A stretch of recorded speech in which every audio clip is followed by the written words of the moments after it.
G'day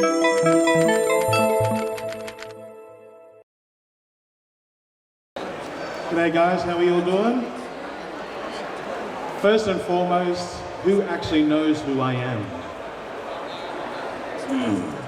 I'm Shane. Oh, this is going to be a tough act. My name is David Mai. I'm from First Time Reefer TV, a YouTube channel predominantly based on documenting my journey into the marine aquarium. I was a freshwater guy at heart from the age of 2, and I've been keeping aquariums ever since. And you know, there was a lot of stigma about marine aquariums being really difficult to keep, maintain, and own. But I think with the progression of technology and what we have available these days, it actually makes it a lot easier to keep a marine aquarium. So just before we do get started on this, I do want everyone to know in the rest of this building that you guys are the best crowd that they've had for any of these talks. So on the count of 3, if we can get a big cheer so everyone can hear that you guys are amazing. 1, 2, 3. Yeah! I think we can do a little bit better. Let's go again. 1, 2, 3. Yeah! Fantastic.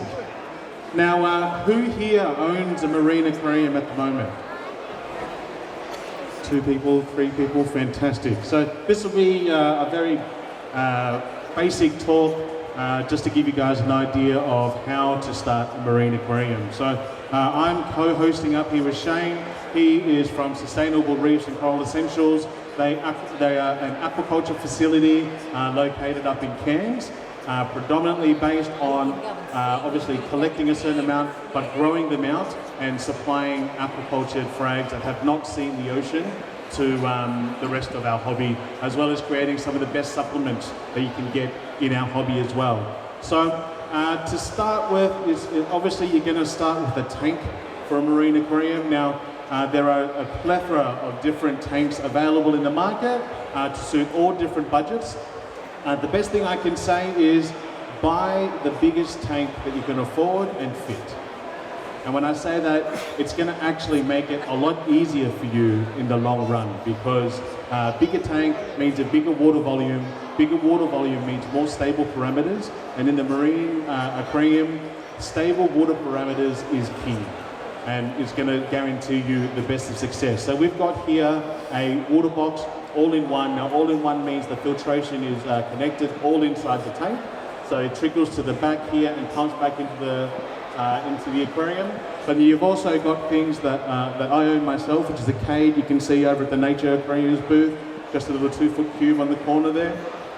That is probably the pinnacle of a marine aquarium that you can own, because that comes with a sump. It's really tricked out, and it's got all the bells and whistles that you need for long-term success. So yeah, best tip is to select the best tank that you can get. Shane, have you got anything else to add to that? And I'd just like to say, think for the future or keep your tank fit for purpose. So if you've got a goal or an animal that you'd like to keep, or a species of coral that you'd like to keep, it's often good to build your aquarium around that species. Whether it be the size of the tank or the type of filtration you use, the lighting you use, it much influences the type of animal that you're going to keep, because marine life varies so much. So yeah, obviously there's all different light demands with different corals. Some are easier, some are more difficult. And you know, definitely do your research and start with the easy to keep coral to guarantee the best success for you guys. Because the more success you have at the early days, the more likely you're going to continue and end up with that 2,000 litre monster in your lounge room that every guy wants to have, right? Moving on to lighting, there's heaps of different options. LED has probably made the most progression in the last sort of 36 to 48 months with technology that's available. The LED chips are fantastic, but you've also got options such as T5 and metal halide, which are literally just turn it on, turn it off, and it's the perfect spectrum for your tank. LED allows for a little bit more controllability in regards to sunrise, sunset, different coloration, different color channels, and it allows you to really tune in your tank to whatever coral you're keeping to make sure you're giving it the right demands. What do you guys use on the farm, Shane? And yeah, we use metal halide and LED, but I was going to point out there's a bit of a misconception. You'll hear often that LED uses less power. In the marine world or in lighting, it doesn't, because you kind of need more lights or more watts to produce the same amount of usable light energy that a metal halide can produce. But there's negatives and positives to all of it, and again, it just comes back down to that fit for purpose. A lot of the corals that we grow on the farm, they require really strong punchy lighting like that metal halide, and then other corals we grow there require the LED type spectrum. So we keep different corals, so we have to keep different lights as well. And different lights, different results, different growth rates. It's all sort of scalable to what you're using and what you're keeping, to what you like. I've got here on display the Illumagic Blaze Minis. This is obviously a little bit overkill for a tank this size, as you can see, but the Illumagics are great, really easy to use, simple connectivity because it's just Bluetooth. I think Bluetooth is the way to go because our internet connections aren't the greatest in Australia, and Bluetooth makes it just really, really simple to connect to and use. The next thing you need to think about apart from your lighting is your flow. I've got here the Aqua Illumination Nero 5 Wavemaker. Again, comes with a little controller. This does up to 11,500 litres of flow, and you can reduce it all the way down to, I think, 10% of that. And the whole idea of a wave maker is to produce that wave action in your tank that the coral are used to. It keeps the fresh water flowing across the corals so they can photosynthesize, and it avoids the build-up of detritus in your tank, because one of the biggest killers in a marine tank is having dead spots where detritus can build up and essentially just really putting your water parameters out and not keeping your tank clean. And I'd like to say too, flow and your filtration are directly linked. So in a freshwater sort of realm, you'll be typically using a canister filter or sponge filters. In a marine system, that rock is your filter, or some sort of biological media as well. But without water flow, the bacteria can't do their work.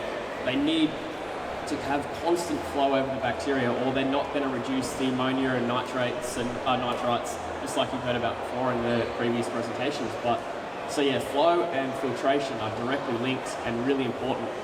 And the filtration that we've grabbed for this, it's not cycled, but this is Carib Sea Life Rock. It actually comes with pre-spored bacteria. As soon as it gets wet, it activates and starts cycling your tank. But you can use other bacterias like Dr. Tim's or the Prenivio. There's a heap out there, but you need to cycle your tank with that bacteria and start the process going. But to keep that process in perfect order, flow is very important. And the Shane was mentioning, like, the rock is your filtration. That is your biomedia. That is what your bacteria colonizes on and helps process all the ammonia, nitrites and nitrates in your tank as well. The fantastic thing about marine aquariums is if you are a gear junkie, this is the hobby for you. Because you've got things like a protein skimmer here, which essentially just uses air to remove organics from a tank. Does that about sum it up? There's a little process called foam fractionation and organic particles. So that makes a big ball of bubbles inside. And organic particles are statically charged to the small bubbles. So the small bubbles are formed by the pumps, and they, as organic particles or like tannins in the water in freshwater sort of world, as they stick to the bubbles, they rise to the top and flow over and collect there. So that's, a skimmer is your primary source of waste removal. Instead of having mechanical filters, which we still use mechanical filters like filter salts and things, but the primary source of waste removal in a marine aquarium is a protein skimmer. Obviously that one won't fit in here, you can get them to fit in these tanks, but so it basically works by the waste sticks to bubbles, the bubbles float over the top, and you empty the cup how often you need to. And obviously what overflows is all the organics, all the fish waste, and anyone that owns a skimmer never gets more excited about fish poo than when you have a skimmer, because the more it collects in there, the more it stinks, the more it means that your protein skimmer is doing the correct job. I know it's a weird thought to get excited about fish poo, but let me tell you, you really, really get excited. Apart from that, there's also media reactors, so we use activated charcoal as well, because there are certain corals that release chemical warfare to fight with each other and try and attack other corals and sort of, mark its territory. Carbon sucks that out, as well as polishing your water. You've also got granular ferric oxide, which is GFO, used to remove phosphate. And there's resins, there's like heaps of different things that you can use to adjust your water parameters in a marine tank. We often use things that you see in freshwater as well, like macropore for organic removal. We use a lot of that in the coral farms, so there's a lot of crossovers that you'll see if you're transitioning from a freshwater to marine as well. And then the last part to getting a tank going is your water. Obviously you need water. It's salt water, so whatever evaporates is only fresh water. You need to top it up with fresh water to ensure your salinity is correct for your health of the fish, health of the coral, and 1.025, 1.026 specific gravity is what you're targeting for, or 35 parts per thousand. Best way to test your salinity is just stick your finger in your tank and just lick the water. Obviously not. There's heaps of tools that you can use as well. You've got refractometers, you've got digital refractometers, you've got electric conductivity meters. There's so many things that you can use, but it is super important to ensure that you do keep an eye on your water parameters, because ultimately that is going to guarantee you the success. And there's a lot of brands out there these days that are available in the market. You've got Red Sea, you've got Aquaforest, you've got Aquarium Systems. There's just huge amounts of products that you can use these days that's more readily available in the market now than sort of 3 years ago. And with the measuring salinity, avoid hydrometers, the floating type, or there's a swinging arm type. It's one of the biggest things I see with when new people are entering the hobby. It's just a tool that's just, they stuff up so much and it causes so many errors. So yeah, if you're gonna go and then get the refractometer, which is like a little telescope you look through, and it measures salinity properly at the bare minimum. They're about $40. Yeah. So that's essentially everything to get a very simple, basic marine aquarium together. Probably one of the most important things is to try and buy things once. As expensive as it can be, purchasing the product once that's suited to the job, a quality product that's going to last for the long run, that's easily upgradable to your next tank.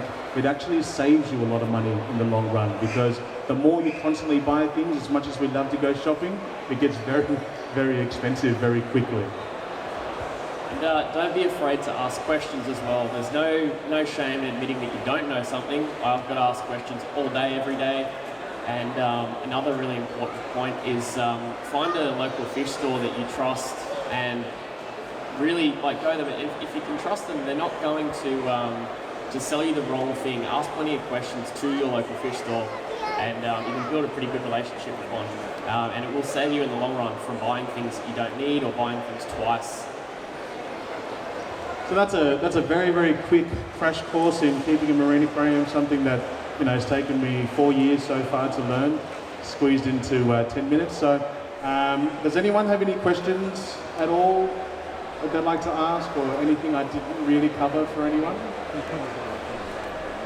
We're all pretty good. If you guys want to see any of these products, they're obviously all available in the booths here. I highly recommend all the products that I've got on this table here. But Shane, have you got anything else to say before we sign out? One more quick thing. Impulse buys is another thing. We've all done it, but again, it's that thinking ahead type thing. It's avoid buying livestock or products that you might not need, but particularly livestock, because it's just marine stock isn't captive bred a lot, and seeing an impulse buy where the hobbyists can't keep it or it's not fit for the tank mates that you've already got. Again, no shame in asking. It's ask questions and you get answers. So like I said, I do run a YouTube channel called First Time Reefer TV. I appreciate if anyone would like to subscribe to my channel, just hit me up on YouTube. Now there is one way that I do sign out on all my videos, and that is doing the very Asian thing of peace fingers like this and saying peace really loudly. So I'm just going to quickly move my camera so I can see all your beautiful faces, because you guys have been amazing and probably the best crowd that we've had at any talk here today. But just under 1,000 followers at the moment. An audience of thousands. I'm not quite as big as Marcus, which is the Reefer YouTube channel over there. He is amazing. He goes really in depth into products because he's smarter than me, and he goes like to that extra mile to make sure that you guys understand everything A to Z of the product. So first on Reefer TV, brief nerd over there. We've got Shane from Sustainable Roofs Control Essentials. Shane, we're going to jump over here and jump in with the peaks. So on 3, I need everyone to say peace.